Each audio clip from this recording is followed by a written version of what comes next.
Horus Aximand era capitán de la quinta compañía de la Legión de Marines Espaciales de los Lobos Lunares, posteriormente hijos de Horus y uno de los 4 miembros del Consejo de Élite del Mournival. Su parecido con el Señor de la Guerra Horus era tan sorprendente que sus compañeros lo llamaban cariñosamente el pequeño Horus, y a pesar de su lealtad al Señor de la Guerra, siempre fue descrito como un Astarte sabio y racional. Había supeditado su personalidad para poder seguir el estandarte de Horus hacia la traición y la guerra civil.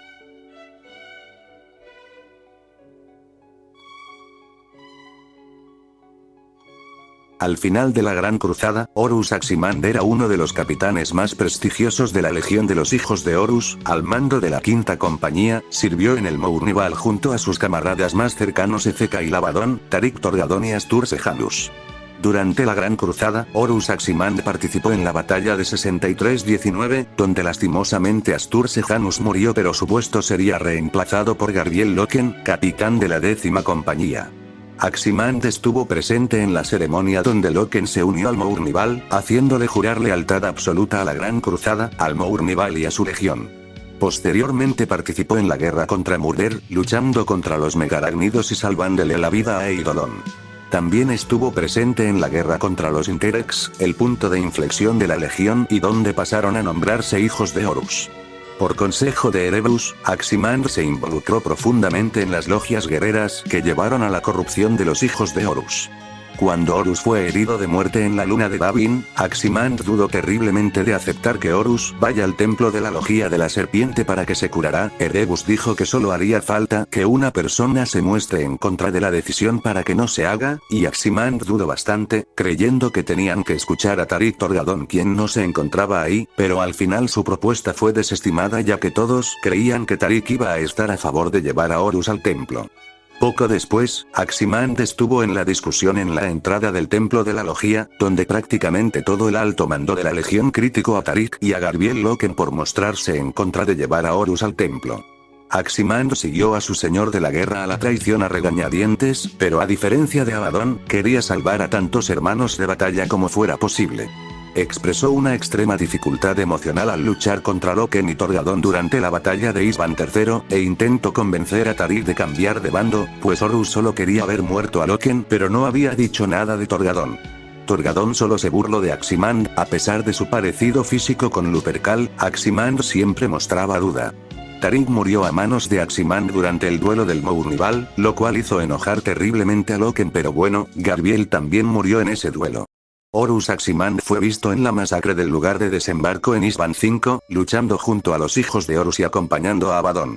Era evidente que un cambio se había apoderado de Aximand. Sus movimientos eran mecánicos y sus rasgos carecían de emoción. La reticencia de Aximand a matar a sus hermanos del Mournival en Isban III podría considerarse el catalizador del cambio. Tras la masacre, Aximand comenzó a soñar, algo inusual entre los Astartes. Sus sueños replicaban los acontecimientos del día, pero era consciente de una nueva figura acechante que siempre permanecía oculta. Aximand se acercó a Abaddon para ocupar las 2 vacantes del Mournival, decidiéndose por Falcus Quibre y Grael Noctua, a pesar de la preocupación tácita de Aximand de que Quibre se aliara con su oficial superior.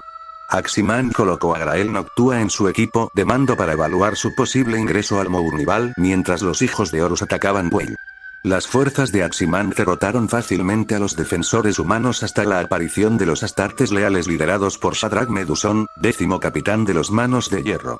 Aximand mató al segundo al mando de Meduson, Bion Enricos, y luego luchó contra un ataque sorpresa de los Cicatrices Blancas de Ivokan.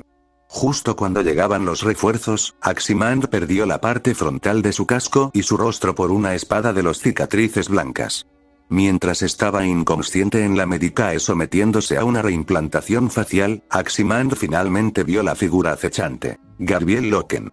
Aximand se sintió aliviado. Loken estaba muerto y no representaba ninguna amenaza para él. Más tarde, Aximand lideró las fuerzas de los hijos de Horus en la batalla de Morada, donde fue herido de nuevo en un intento de asesinato contra su primarca por parte de Shadrach Meduson. Aximand se reunió con su antiguo amigo Loken a bordo del espíritu vengativo tras la batalla de Molech. Aximand luchó contra Loken para intentar impedir que los caballeros errantes asesinaran a Horus. Aximand y sus tropas lograron detener el intento, y posteriormente se disiparon las dudas que albergaba desde Isban. Tras las heridas de Horus en la batalla de Trisolian y el estado de coma del señor de la guerra después de Beta Garmón, Horus Aximand luchó por el poder dentro de la legión de Malogurst como el primer capitán. Abaddon estaba en otro lugar luchando contra los lobos espaciales. Aximand se mostró terco, desconfiado y agresivo, negándose a permitir que Malogurst y los portadores de la palabra intentaran curar a Horus. Cuando Malogurst lo intentó de todos modos, Aximand lo hizo encarcelar y en su lugar libró una batalla inútil en Eta Gladius contra los ángeles sangrientos. Gracias a los esfuerzos de Malogurst, Horus fue restaurado y un Aximand rebosante de alegría, llorando lágrimas de sangre, se arrodilló ante él. Posteriormente, Aximand supervisó la captura de Plutón cuando la armada de Horus asaltó el sistema solar en la guerra solar y durante la lucha, abordó la nave de mando de Sigismund, la Laphrimae y se enfrentó a un duelo con el primer capitán de los puños imperiales. Durante la lucha, Aximand mató a Boreas e hirió a Sigismund, pero perdió la mano a manos del primer capitán justo antes de que éste lograra teletransportarse. Durante el asedio de Terra, Aximand reapareció durante una conferencia del duelo, criticando a Abaddon por su aparente insatisfacción con Horus. Cuando Mortarion llegó a bordo del espíritu vengativo, Horus Aximand sufrió convulsiones por el hedor del primarca demonio. Tras la caída del puerto espacial de la Puerta del León en el asedio, Aximand se desplegó en la superficie de Terra junto con el resto del Mournival. Había comenzado a experimentar de nuevo las alucinaciones y pesadillas de Loken. Participó en el asalto subterráneo de Abaddon bajo la puerta saturnina con la esperanza de ganar rápidamente la guerra. Sin embargo, la debilidad bajo la puerta era una trampa tendida por Dorn, y al excavar bajo Saturnina en ejercicios de asalto, los hijos de Horus fueron emboscados por equipos de exterminio liderados por Garbiel Loken y Nathaniel Garro. Durante la lucha, el escuadrón de Aximand fue masacrado y huyó al interior del barrio saturnino, encontrándose con Arcan Land mientras trabajaba rellenando la brecha en los muros. Exigió que Land le mostrara una forma de entrar en el interior del palacio para poder causar el mayor daño posible antes de ser asesinado inevitablemente. Sin embargo, Land fue salvado por Loken. Aximand se giró cuando Loken se acercó. La vista de la armadura y el rostro le hizo respirar con dificultad. Aximand le gritó diciendo que solo era un sueño, pero Loken solo negó, a lo que Aximand dijo que era una pesadilla. Eso, quizás, fue lo que respondió Loken. Pequeño Horus le dijo que se supone que debería estar muerto, pero Loken solo le dijo que decidió vivir para que gente como Pequeño Horus pudiera morir. Aximand desenvainó a llorar por todo, diciéndole que todos estos años Loken había venido tras él. Loken negó con la cabeza. Su espada sierra ronroneaba en una mano. La hoja de rubio crepitaba en la otra. Loken dijo que no era solo a él particularmente, sino a todos ellos.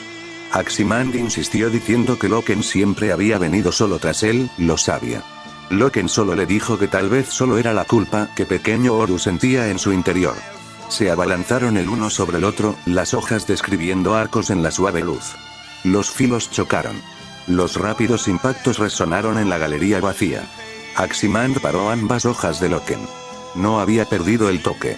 Cortó a Loken, Loken se agachó, se balanceó, apoyó su espada sierra para bloquear a llorar por todo, y embistió con la hoja de rubio. Aximand se apartó, saltando sobre sus dedos del pie, ágil. Volvió a embestir. Loken apartó a llorar por todo. Loken dijo que quería a Abaddon, quería a Lupercal. Esos eran los nombres al principio de su lista. Aximand le dijo, burlándose, que bueno, ahora lo tenía a él. Siempre fuiste el Horus equivocado, le respondió Loken. Aximand gritó de rabia y se abalanzó. La hoja de rubio, iluminada desde adentro, apartó a llorar por todo. La espada sierra se clavó en el esternón de Aximand y salió entre sus omóplatos. Loken lo levantó en la hoja que giraba, y lo sostuvo allí, temblando. Aximand emitió un largo, lento y extrañamente modulado grito, mientras las hojas giratorias masticaban sus órganos internos. Un torrente de sangre brotó de su boca, bajando por su barbilla y pecho, pulsando al ritmo del zumbido de la cadena. Dejó caer a llorar por todo. Sosteniéndolo firmemente, Loken levantó la hoja de rubio y le cortó la cabeza de un solo golpe fluido. En la penumbra, el sonido de la respiración lenta que había perseguido al pequeño Horus Aximand cesó para siempre. Tras la muerte de Aximand, su puesto como capitán de la quinta compañía fue ocupado por Sofar Verdin.